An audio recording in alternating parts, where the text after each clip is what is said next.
Tony Brown. In a moment, holy or history. How do you read the Bible?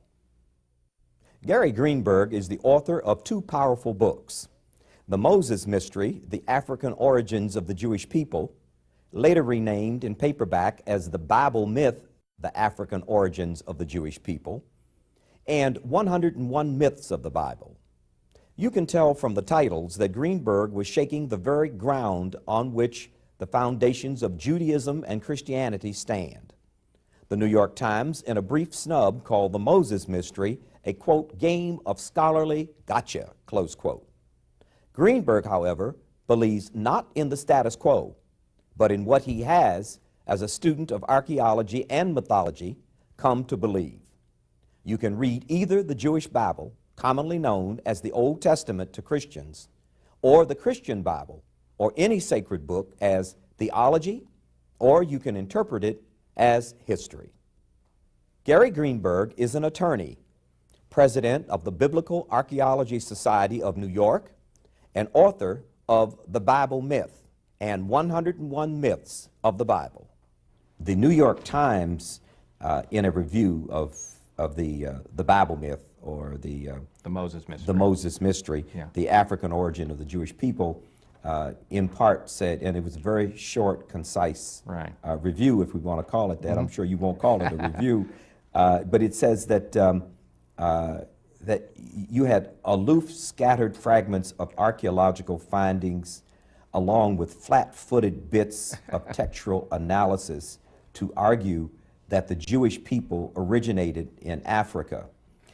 Mr. Greenberg seems to take heart any bit of evidence supporting his broad thesis, no matter how trivial. Now, this other part that I'm going to read now, I'm sure you'll disagree with both, but this part, as a reader, I can comment on. The second part of the New York Times review says, most readers won't be able to make any connection between these arcana and their own experiences of the Bible. The scholarly audience is likely to reject the Moses Mystery for its poor method, while the general reading audience is not likely to make it beyond the first page of argumentative, obscure prose. One would expect that kind of review because it challenges, the Moses Mystery challenges the traditional interpretation of biblical history. There are two ways to read the Bible. There's the theological approach and then what they call the historical literary approach. Obviously, from a theological approach, people are going to be very upset with what I wrote in the Moses Mystery if that's the only way you read the Bible. If you read it as history, then you have an obligation to put matters in context. The fact of the matter is, there is no direct contemporaneous evidence about the Exodus in any records. So you have to piece together from history what the story is, and the Bible is one of the primary sources, and you have to read it, but you have to read the Bible as it was created and analyzed and produced in its ancient times and context. There's a major Egyptian account of the Exodus. Scholars don't like it.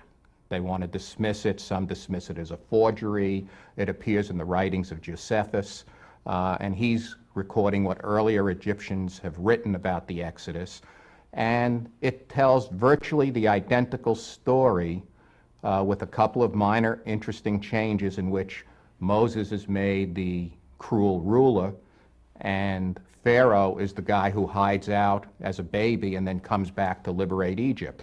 But in terms of the plagues, the destruction, everything that was supposedly done to Egypt by the God of Israel is in that story. And there are a lot of other parts of the story that are very interesting when you make parallels.